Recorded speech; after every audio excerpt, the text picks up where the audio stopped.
Deputy chief minister Surendra Chaudhary मेरे साथ मौजूद हैं। सर, अब क्योंकि माता वैष्णो देवी मेडिकल इंस्टीट्यूट जो है वो इस दफ़ा जो इस सेशन के लिए बंद हो चुका है, लेकिन नेशनल कॉन्फ्रेंस के जो विधायक हैं, चाहे वो तनवीर सादिक हों या बाकी नेता हों, वो इसकी बहाली की मांग को जो है आने वाले सभी सेशन में उठाने की बात कर रहे हैं। आप भी चाहेंगे कि ये जो यूनिवर्सिटी बंद हुई है ये खुलनी चाहिए? देखिए, माता वैष्णो देवी मेडिकल कॉलेज जो है ये किसी की डिमांड पे यहाँ पे मेडिकल कॉलेज नहीं खुला था। ये माता की कृपा हुई थी। अचानक पता नहीं क्या बोर्ड के दिमाग में उनके जहन में आया और ये यहाँ पे कॉलेज खुल गया और जिससे हमारे बच्चों की यहाँ पे जम्मू कश्मीर के बच्चों की एडमिशन हुई। काश जो बाहर के बच्चे जम्मू कश्मीर के बच्चे ना हो के जो इनका डोमिसाइल नहीं, बाहर के बच्चे यहाँ पे जम्मू कश्मीर में और खासकर जम्मू के अंदर कितनी नौकरियां लग गई हैं। एक दिन भी बीजेपी के लोग उसके लिए कभी सवाल नहीं उठाया। और ये जो बच्चे जो माता वैष्णो देवी मेडिकल कॉलेज के अंदर बच्चे थे, ये जम्मू कश्मीर के बच्चे थे, ये हमारे बच्चे थे। इस जम्मू कश्मीर के वो बच्चे जिन बच्चों ने हमेशा जम्मू कश्मीर का नाम रोशन किया और हमेशा देश का नाम रोशन किया। तो अगर आज ये बीजेपी ने जब ये कॉलेज बंद कराया और बड़ी सियासत से और कुछ ऐसी कमेटियां बना दी जिसमें इनके सारे वर्कर हैं, या तो कोई हो ऐसे कोई नहीं, जम्मू की सिविल सोसाइटी अगर डिमांड करती तो हमें दुख भी ना होता, जम्मू के इंटेलेक्चुअल्स करते हैं हमें दुख भी ना होता, जम्मू के कोई ऐसे लोग जो जम्मू के बेहतरी के बारे में हमेशा बात करते हैं, जो नॉन पॉलिटिकल हैं, अगर वो बात रखते और कहते कि जी जम्मू मेडिकल कॉलेज में जो सिलेक्शन हुई है, ये प्रोसेस हुआ है, सॉरी माता वैष्णो देवी मेडिकल कॉलेज में जो सिलेक्शन हुई है डॉक्टर्स की, ये गलत है, तो हम फिर मान भी सकते थे। लेकिन ये लोग जो चेहरे हैं आप देखें, चाहे वो किसी भी, चाहे वो समिति के हैं, चाहे वो जो बीजेपी के लोग हैं, वो सारे बीजेपी के लोग हैं और उन्होंने डिमांड की। और वो क्या कर रहे हैं, वो किस रास्ते पे चल पड़े हैं। आज माता वैष्णो देवी श्राइन बोर्ड का जो मेडिकल कॉलेज बंद होना और उस पर लड्डू बांट रहे हैं, भांगड़े मारने, ये कौन सी खुशी है? अपनी बर्बादी की, अपनी आने वाली नस्लों पे। मजा तब था कि यहाँ ड्रग्स जम्मू कश्मीर में और खासकर जम्मू में कितना ड्रग्स हो गया। ये देखिए आपके कबीर रजीब बस्ती, जो कबीर बस्ती है, रजीब बस्ती है, बावे, जो आज 80% वहाँ पे तो रोज न्यूज आप लोग चलाते हैं, वहाँ कितना ड्रग्स हो। जितना जोर शोर बीजेपी के लोगों ने या वो जो संघर्ष समिति थी या दूसरे लोग थे, अगर वो इसके लिए संघर्ष करते तो हम कहते हैं कि जम्मू के बच्चों के लिए उन्होंने बात की है। जो बच्चे पढ़ाई के लिए वहाँ पे माता वैष्णो देवी मेडिकल कॉलेज में गए, उसके खिलाफ वो आंदोलन, ये जम्मू के इतिहास में पहली दफा हुआ है। और हमारे बुजुर्ग जिन्होंने हमेशा जम्मू के लिए बात उठाई और जम्मू में जो चीज़ बनी, चाहे महाराजा गुलाब सिंह से लेके महाराजा हरि सिंह से लेके और हमारे जितने भी लोग हैं, मैं कितने, चाहे वो हम चैम्बर्स के हमारे बुजुर्गों के नाम लें, चाहे हमारे पॉलिटिकल लोगों के नाम लें, चाहे हमारे इंटेलेक्चुअल्स जो जम्मू सूबे के उनके नाम लें, जिसका भी हम नाम लें, जो आज बेशक वो दुनिया छोड़ के चले गए, हमेशा जम्मू की मजबूती के लिए और जम्मू कश्मीर की मजबूती के लिए उन्होंने हमेशा लड़ाई लड़ी। जम्मू का काज वो रखते थे, लेकिन उसके साथ साथ ये भी बोलते थे कि जम्मू कश्मीर का भाईचारा मजबूत रहना चाहिए। ये पहला आंदोलन मैंने जम्मू का देखा जिसने जम्मू मेडिकल कॉलेज में जो बच्चे पढ़ने लिखने जा रहे हैं उनका कॉलेज बंद करके खुशियां मना रहे हैं। काश ये ड्रग्स बंद करा के खुशियां मनाते, काश ये हमारे बच्चों के रोजगार उनको मिलता तो उसके लिए खुशियां मनाते, काश ये जम्मू कश्मीर का द्वारा स्टेट का दर्जा बहाल होता और ये मिठाई बांटते और भांगड़े मारते तो हमें खुशी होती। काश ये जब हमारा बिजनेस रूल की आज तक भी नहीं आया, वो बिजनेस रूल आता, सरकार को एक फ्री हैंड मिलता काम करने के लिए, उसके लिए लड्डू बांधते, तो मैं कहता ये जम्मू के, मैं भी जम्मू से हूँ, मैं कौन सा, हम कोई पराये लोग थोड़े हैं। अब हम जब बात कहते हैं, ये कहते हैं जी ये कहीं मैंने बीजेपी के लोग देखे जो कहते हैं पपट हैं। भाई पपट क्या होता है? क्या हमारी मर्यादा जम्मू की है? जब आप डोगरा कल्चर की बात करते हो, वो कौन सा कल्चर है? वो कल्चर किसी का दिल दुखाने वाला कल्चर नहीं है। जो डोगरा कल्चर ने हमेशा लोगों के दिलों में खुशियां दी हैं, कभी किसी का दिल नहीं दुखाया। आज आप लेवलिंग करना शुरू हो गए, ये फलाना है, ये नाम बदलने शुरू हो गए। नए नए लोग सोशल मीडिया पे आके ऐसी ऐसी बातें करते हैं। वो सोचते हैं कि कल ये जो बात हम कह रहे हैं, जिसके लिए कह रहे हैं, उसके परिवार पे क्या असर होगा या उस आदमी के क्या असर होगा। लेकिन आज जब बात आज अब नई बात एक और शुरू कर दी इन्होंने कि जम्मू अलग से स्टेट बनाओ। ये कौन सी भाषा है? ये कौन सी डिमांड है? भैया 36 साल मिलिटेंसी हो गए जम्मू कश्मीर में, ये पाकिस्तान की डिमांड है। पाकिस्तान कहता है जम्मू कश्मीर को अलग से करो। आज बीजेपी क्या चाहती है कि जम्मू को अलग करके कश्मीर को आजाद करें और पाकिस्तान की डिमांड को पूरा करें? ये बीजेपी के लोगों को मैं सवाल खड़ा करता हूं। आप जम्मू को अलग करके क्या पाकिस्तान की जो पाकिस्तान बोली बोलता है, जिसके लिए पाकिस्तान ने हमारे सिक्योरिटी फोर्सेस के लोगों, कितने लोग शहीद हो गए, हमारे लोग चाहे वो हिंदू हैं, चाहे वो मुसलमान हैं, चाहे सिख हैं, चाहे ईसाई हैं, कितने लोग शहीद हुए हैं, चाहे किसी भी, चाहे खिता पीर पंचार देख लो, चाहे आप चिनाब वैली देख लो, जम्मू शहर के अंदर देख लो, हमारे कंडी बेल्ट देख लो, कठुआ आरसपुरा बेल्ट देख लो, आप कश्मीर के अंदर देख लो, कितने लोगों ने कुर्बानियां इस जम्मू कश्मीर को मजबूत करने के लिए, देश के साथ जोड़ा रखने के लिए कुर्बानियां दी। और आज बीजेपी जो डिमांड कर रही है, क्या डिमांड है कि जी आज जम्मू अलग कर दो, कश्मीर को अलग कर दो। आप कश्मीर को अलग करना जो चाहते हो, ये तो पाकिस्तान की 36 साल से, 36 से क्या, ये तो 47 से उनकी डिमांड है। जब देश आज़ाद हुआ था तब से नहीं वो चाहते थे कि कश्मीर हिंदुस्तान के साथ जुड़े।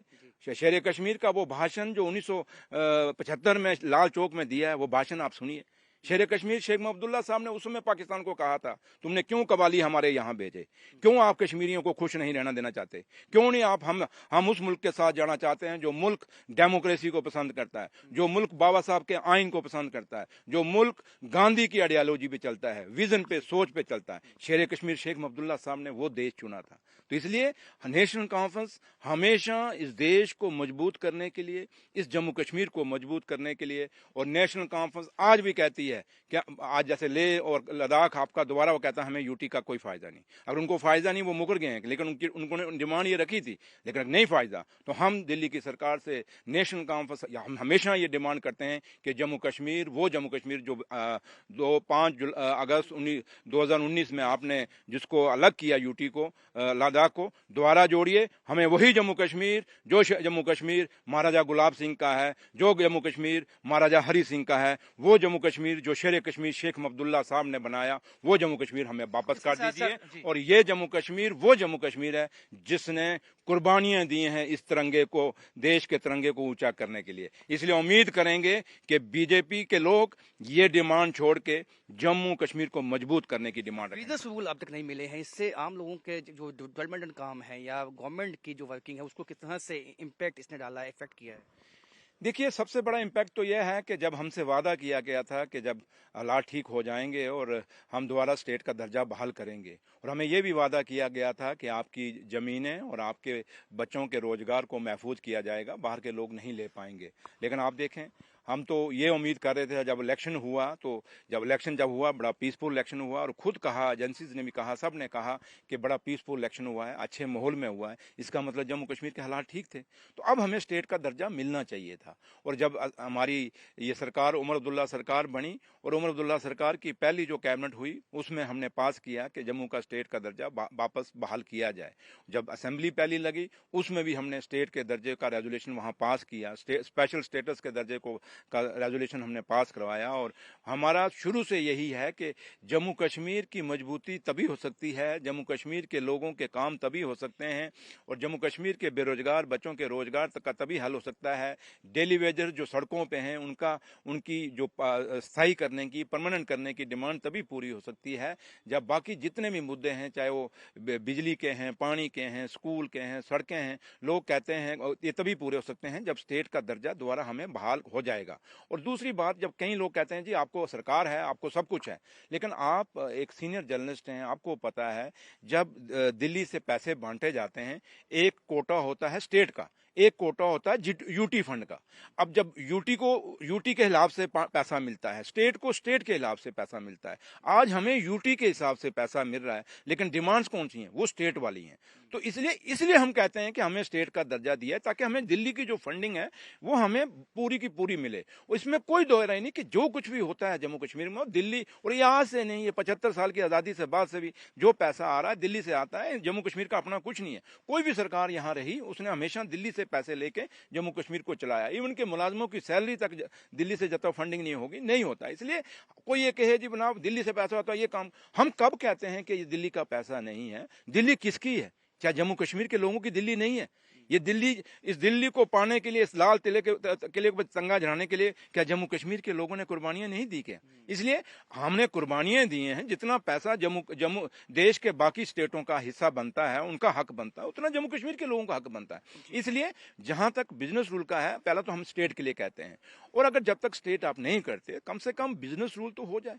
आज यहाँ दो पावरें चल रही हैं। यहाँ पे आप एक देखें कि पुलिस हमारे हाथ में नहीं, आईपीएस आईएएस कैडर हमारे हाथ में नहीं। वो कौन सी सरकार जिसके अंडर पुलिस ना हो, ना आईएएस अफसर आईपीएस अफसर ना हो, वो कौन सा कैडर आपकी बात करें? जहाँ आप लॉ एंड ऑर्डर की बात करें, स्टेट गवर्नमेंट के हाथ में लॉ एंड ऑर्डर है ही नहीं है। परसों मुझे कोई पूछ रहा था, जनाब बीएसएफ के जो एस्पायरेंट हैं उन पे लाठी चली, जनाब लोग हमारे खिलाफ नारा लगाते हैं, उमर अब्दुल्ला सरकार ने लाठी चलाई। भाई हमने कहां से ऑर्डर देना? हमारे पास तो पुलिस है ही नहीं।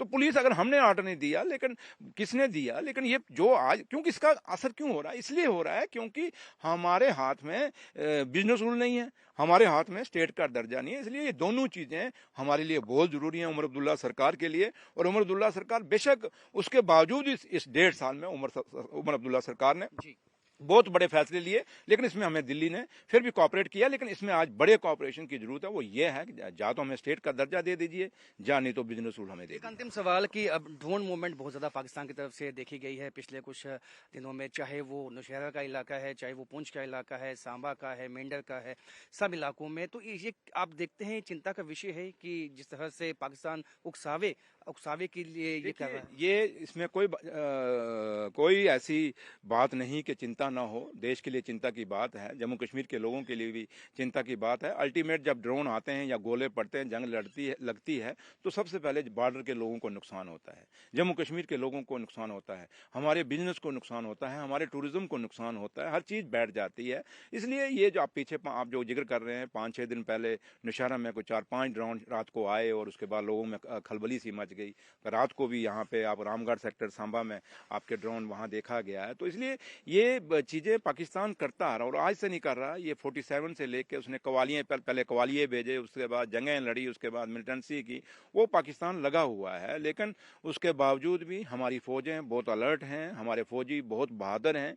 ये बहादुर सुरक्षित है जब तक हिंदुस्तान की जो फौज है उनके हौसले बुलंद हैं। और मैं कल भी नौशहरा में था तो मैंने फौजियों से कहा, काफी सारी मेरी प्रोग्राम थे, मेरे फौजियों के साथ भी वहाँ इंटरेक्शन हुई। लेकिन हमारी फौज इतनी हिम्मत रखती है, इतना उनका अपनी जज्बा है, जुनून है इस देश के लिए कि पाकिस्तान को सख्ती से जवाब देने का वक्त आ गया। मैं वही कह रहा हूँ, जितने मर्जी वो ड्रोन बोझे, हमारे जो इंडियन आर्मी है उसका जवाब देने के लिए हमेशा तैयार है। और हम तो क्योंकि हम तो वो बात कहते हैं, क्योंकि 1996 के पता नहीं कौन से उसमें पार्लियामेंट में एक रेजोल्यूशन भी पास हुआ था और कहा गया था कि हम जो पाकिस्तान के पास जम्मू कश्मीर में वापस लेके आएंगे।